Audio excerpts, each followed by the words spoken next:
personal preference for me. And the things I'm getting ready to say is strictly my opinion. Now, what I will do is probably call a couple of companies and see if we can get some people on the phone and see what they're talking about. That's what I can do. And, you know, to better help you make a decision. All right, now the reason why I say semi-trucks is because I think you can make more money with a semi-truck. That you can have a lot of more options with a semi-truck. You can put more freight on it. Yeah, it costs more, I think, but you get your money back. You'll get your money back from that, so let's not worry about that. Another thing, you have a lot more companies to choose from versus the box truck, I think. So I looked it up this morning, as a matter of fact, and I didn't see a whole lot of companies. Like, a whole lot of companies didn't pop up. I did call Roadrunner. I couldn't get nobody on the phone. I called Ford Air, and it went to a voicemail. I called like 2 other companies. I couldn't really get these people on the phone, but I'm still gonna try some more. So, you know, we'll see what we can do when I get parked. But yeah, this is my opinion as far as that goes. Either way, box truck or semi truck, I feel like you'll be winning. You're starting the year off right. All right, y'all. So let's look at some numbers of the owner operator salary for the year, and then we can look at the box truck independent contractor's salary. All right, so let's look at that for a second and compare the two.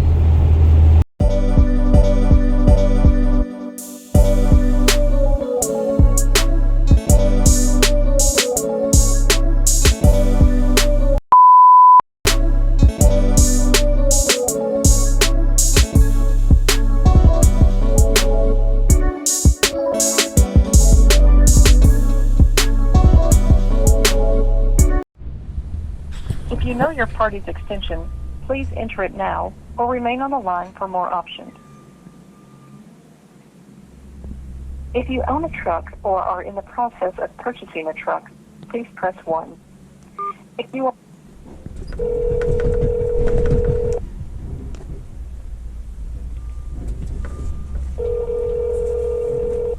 This is Victoria. How can I help you? Hello, I have a few questions. I'm in the process of buying a straight box truck, and I was trying to see, do y'all have any positions available for that? Okay, and you're buying a truck that has a sleeper on it?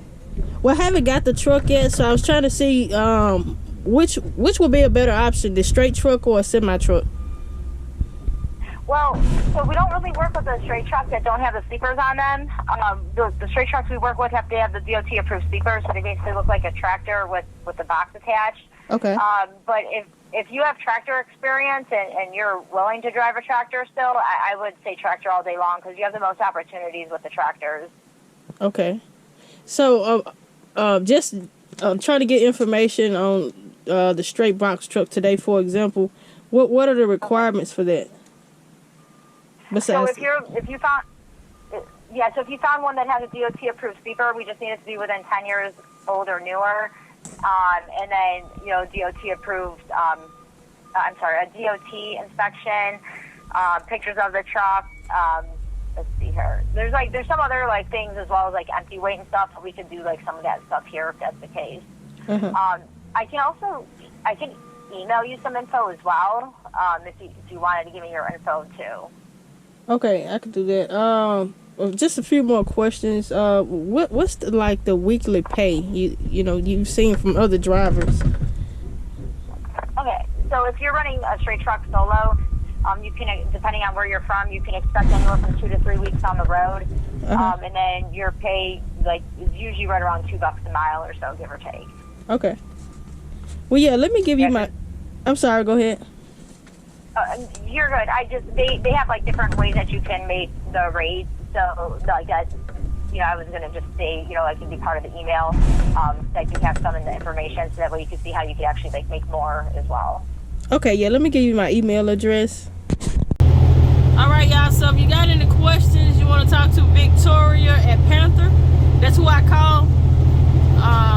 I think it's late in the day right now. Probably won't be able to get anybody else on the phone, and this video will go up tomorrow. So I'm gonna let that one company do. I'm just giving you an example of how I would do it if I was interested in that sort of thing. I would just call different companies and see what they say.